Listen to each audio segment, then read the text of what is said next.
Is it worth starting to drive or continuing to drive with Uber and Lyft in 2020? That's what we're going to be talking about right now.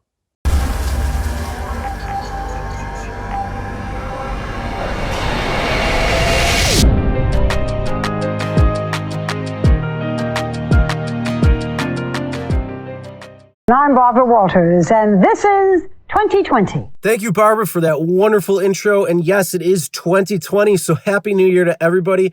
My name is Chris, and this is Real Rideshare Stories. Also, make sure to hit that subscribe button and ring the bell for notifications so you'll be notified every time a new video is uploaded and anytime I go live. All right, and real quick, I just want to say, too, I'm just getting over a cold, so if I sound a little off to everybody, that's just because of what it is. So sorry about that in advance, but I hope you had a great New Year's and just a great time overall over the last week, 2 weeks, with all the holidays, all the parties, everything going on. Hope you had a great time. Let's get into today's video, and that is driving for Uber and Lyft worth it in 2020 to become a new driver? And is it still worth it for continuing drivers and veteran drivers to continue driving into 2020? So I wish I could give you a clear-cut yes or no answer to if driving for Uber or Lyft in 2020 or continuing to drive for Uber and Lyft in 2020 is going to be worth it and profitable for you. Unfortunately, I can't. And that's because some drivers are out there and they're making a good amount of money, they're making a good profit, and there's other drivers out there who are actually losing money, and they may not just know it because they're not doing things properly. They're not just doing things that they should be, or watching their expenses and how their pay is. They're just getting pay and they're not taking into account all of their expenses. So yeah, sometimes there could be losses out there. And that's been kind of what's been going on for the last couple of years. But 2020 is going to probably be a little bit different because they're changing things more so in more markets. So first you need to look at your market. You need to look at how many drivers are in that market. Is that market too saturated or not when it comes to drivers? Then on the flip side, you need to look at the demand. You need to see, are there a lot of passengers who are using the service? Are they using the service more today than they were last year or previous years? Probably.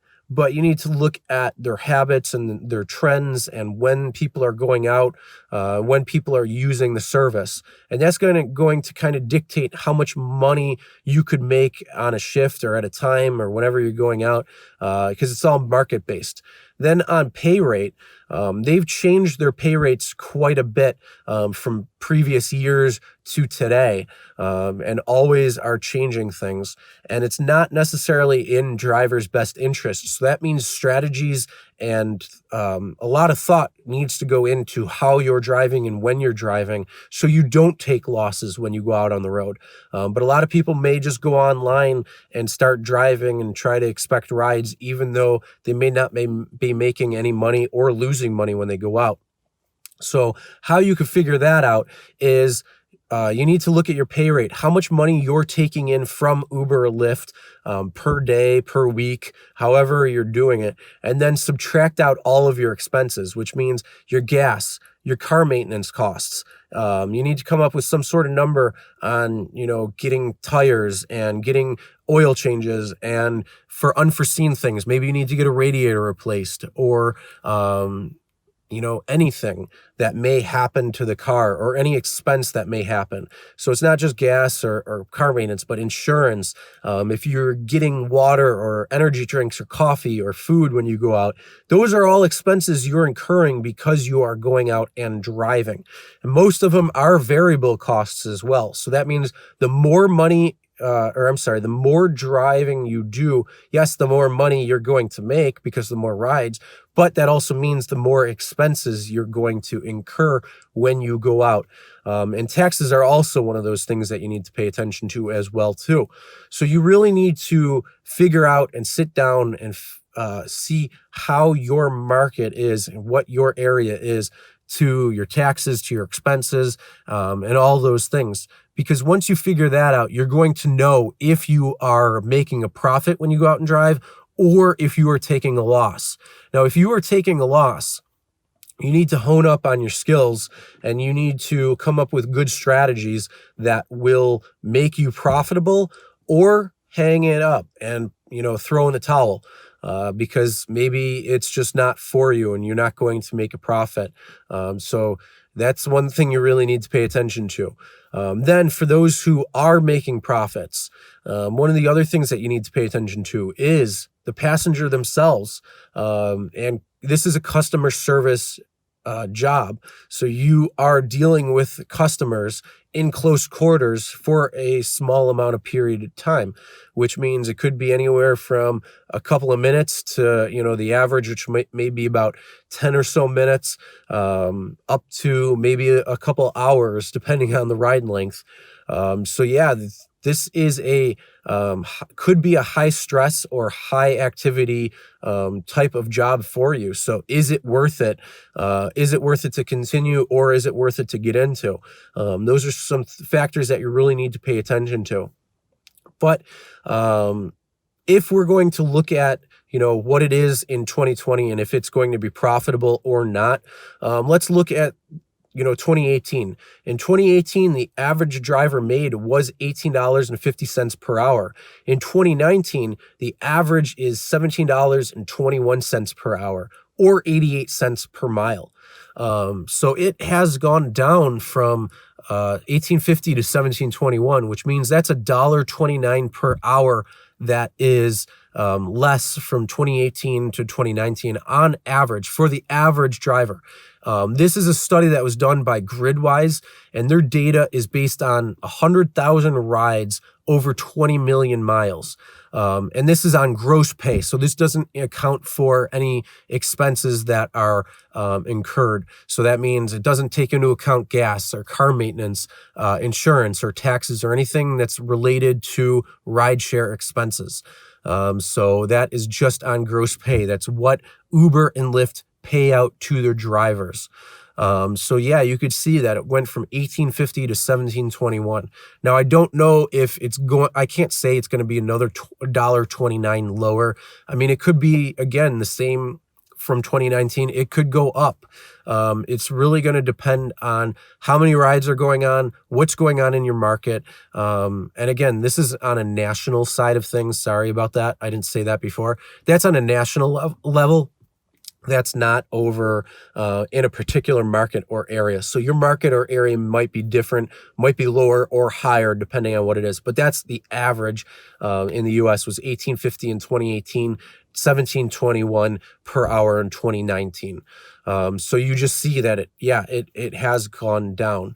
So the thing is, you have to drive more to make the same amount of money. So if you were out driving, maybe let's say 2018, and you were driving for $500, let's say your goal was $500, and you could do that in 20 hours. That means, and we're talking gross pay, that means maybe today, or you might have to work to get that same $500, you might have to go out for 25 or 30 hours. So that just means you have to work more. You have to put more money into your car, more expenses. So these are a few things that you really need to pay attention to when you are doing it. So here's the thing though, it's not all bad. You still can make money doing this, and more people are using rideshare to go from point A to point B, pick up to drop off. So it is a good side gig for people out there. But overall, is it worth it? Like I said, I don't know. For me, myself, yes, it's still worth it. I have good strategies. I have good ability. My market is pretty good overall in terms of when I go out, how much money I can make, etc. So I'm making still a pretty good buck, but I'm always continuing evaluating, I said that right? I'm always continually evaluating. There we go. That's the right way. If it's worth it and when to go out and when not to go out. And you really need to pay attention to those things, because if it's not worth it and you take a loss, that's just not good for you. You want to make sure that you are in profit and it's worth it. So yeah, make sure you pay attention to those few things, those different factors, and pay attention, especially to the pay rate and your expenses. And if you can get your expenses down to go back into profitability, or change how you're driving and when you're driving and things like that, that can all do those things. But overall, it's probably still going to be worth it for several people who are driving or continuing to drive. But it's going to be a loss for other drivers out there. Just make sure you're smart when you go out. All right, that's the end of today's video. Hope you guys learned a lot if you didn't know that stuff already. And if you haven't done that or haven't done that in a while, make sure you evaluate your pay versus your expenses, so you know if you are taking a loss or profitable when it comes down to it.